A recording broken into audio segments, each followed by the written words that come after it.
Hello everybody. Welcome back to the channel where we talk about stuff. Do not forget to subscribe to the channel if you haven't already done so. There's always new videos coming out. Hope that everyone out there is doing well. I know there's always a lot going on, especially within the cryptocurrency market. I'm going to be lightly honest with you in that sometimes I do sit here and I wonder what's going to become of all of this, of money, of crypto. I got into crypto years ago, as many of you saw, if you've been following the other channel, The Modern Investor. And it kind of happened like randomly. I was actually thinking of, first of all, I was investing. I was more dealing in like mutual funds and I was looking at stocks. And I kept on hearing about crypto and I was like, what is this thing? Like, what is a Bitcoin? I don't understand. Started learning more about it. And I was this close to actually just investing in gold and silver. It sounded cooler in my head, if I can be honest. It sounded cooler back then because I was like, only kings collect gold. Normal people don't have gold. But then I kind of like went in the opposite direction. I remember hearing years ago that Bitcoin was going to $5,000 and I was like, wow, that's going to be a crazy day. People predicting a $10, $20, $30, $40,000 Bitcoin. I thought some of those people were a little bit crazy. I'm not going to lie to you, because at that point it just didn't make sense. And this was even well before I had even learned anything about like market caps or like valuations of companies. There was nothing in my head that was like, oh yeah, a $33 billion valuation, that makes total, like that kind of thing. The idea then became that Bitcoin would have a multi-trillion-dollar market cap. And I think the thing for me that kind of solidified my entrance into crypto was this idea of like a brand new market that was kind of disconnected from the old system that we had from 2008, 2009, the big crash happened. And then there's this thing, Bitcoin, crypto coming to kind of like save the day. Since then, crypto has grown tremendously. And it kind of catches me off guard because I wonder how far it can go. I know that technically the sky's the limit, but it's only until we are in the rocket going up and we touch the stratosphere that we go, of course we were always going to go up here at some point. Bitcoin, the narrative right now is that the prices are going to keep rising. You've heard it, you've seen it, it's been everywhere in the news. You understand to a certain degree what people are talking about for this market as the expectations of prices continues to go a lot higher. The weirdest part is fragmented, because it's kind of all really weird at this point, is seeing the actual levels of adoption. Do you remember earlier this year when we were talking about de-dollarization and like the decline of the US dollar? And I saw some people in the comments being like, you're over exaggerating, but it's been declining technically since 1971. Like that's just kind of like what happens when you actually leave the gold standard. To see all these companies and governments rushing into Bitcoin, it leads me, to believe that like something bigger is going on. Not to tinfoil hat it, but you got to see that something is going on, right? You have over a dozen countries who have openly announced that they're buying Bitcoin, mining Bitcoin, using Bitcoin, creating a treasury of some sort, or it's in their, not their national reserves, what's the word? Whatever the word, I can't remember what it is at the moment, but their national box. No, I can't think of the word right now. Why would they be doing that unless something was actually structurally wrong with the US dollar? You wouldn't just abandoned the world reserve currency for this thing that's been around for like 15 years or so. If all of this keeps playing out, remember last year, 2024, we had just gotten the Bitcoin ETFs, and we were hearing all these rumors of like the ETFs are at some point, they're going to hold $100 million worth of Bitcoin. And we were like, wow, that's insane. Then they got to $1 billion worth of Bitcoin, and we were like, just the ETFs within the United States? And then that's rolled over to $100 billion.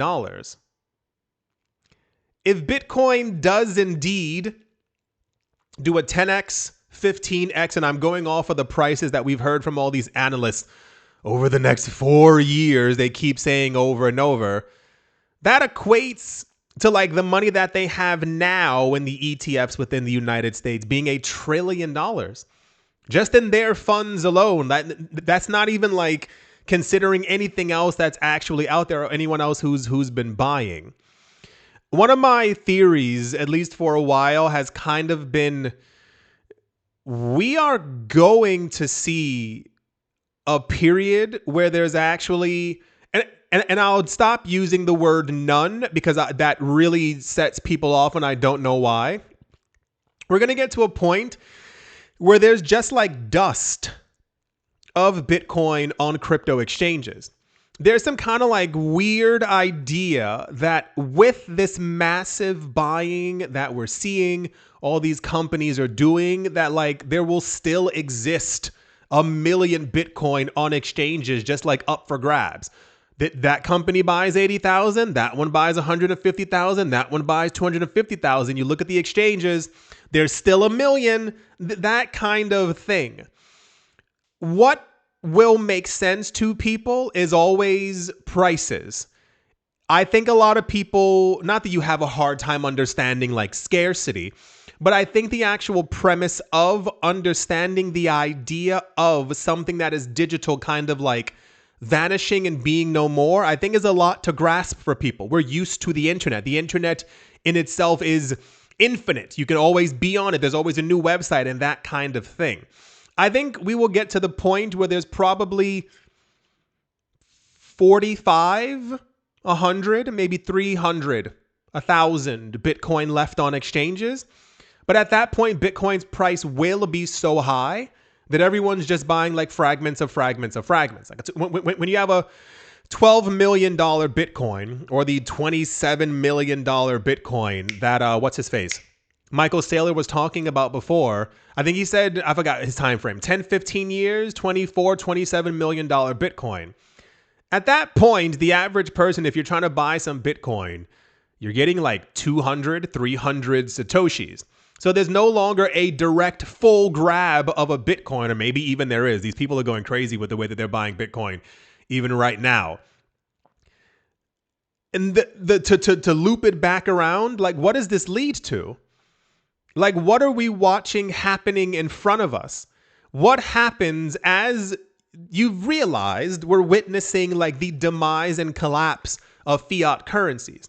We're seeing like the literal end of the US dollar. Like, are you actually getting that? That was the reason for the crack in 2008, 2009. All we've been seeing is like consistent money printing. And even crazier, like money being printed and then thrown at the system to like kind of just keep things up as much as humanly possible. What happens if in 2030 Bitcoin is over $1 million? For those of you who missed that video, there was a guy, this was months or maybe late summer, I don't remember. He said something along the lines of like, I believe that Bitcoin's going to $1 million. But I think people don't understand what it entails for Bitcoin to go to $1 million. It's basically like the destruction of the old system. It means like there's no faith, zero faith in the US dollar. Like if you think that things are bad now, like how do you feel about fiat currencies? How do you feel about paper money? How do you feel about inflation? How do you feel about going to the supermarket and seeing that prices are up by 75 cents every couple of months? Like what in the world is going on? Imagine that 10xing. Imagine you go to the supermarket and prices are up by $7 for eggs. Your eggs are $17.50. You're like, what happened? You go back in summertime and they're $23. You're like, why do I still have my money in the US dollar? This is what we're also like, this mega move that we keep seeing from these companies is the result of all these, like the current price movements that you're seeing now. I watch the videos. I see them all the time. People always, I see them.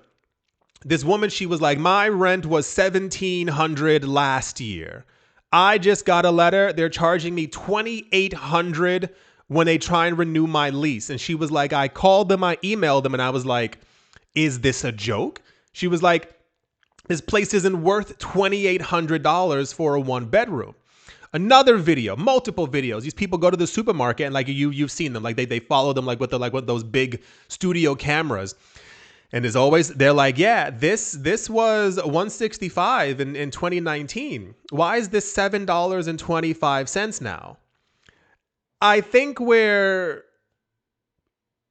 we know that something's going on, but I think it's often easier for us to kind of disguise it with the words not knowing, but more like ignoring it. We know that something's up. Something's wrong with the system. Something's wrong with money. Something's wrong with everything. Something's wrong with the stock market. Something's wrong with the interest rates.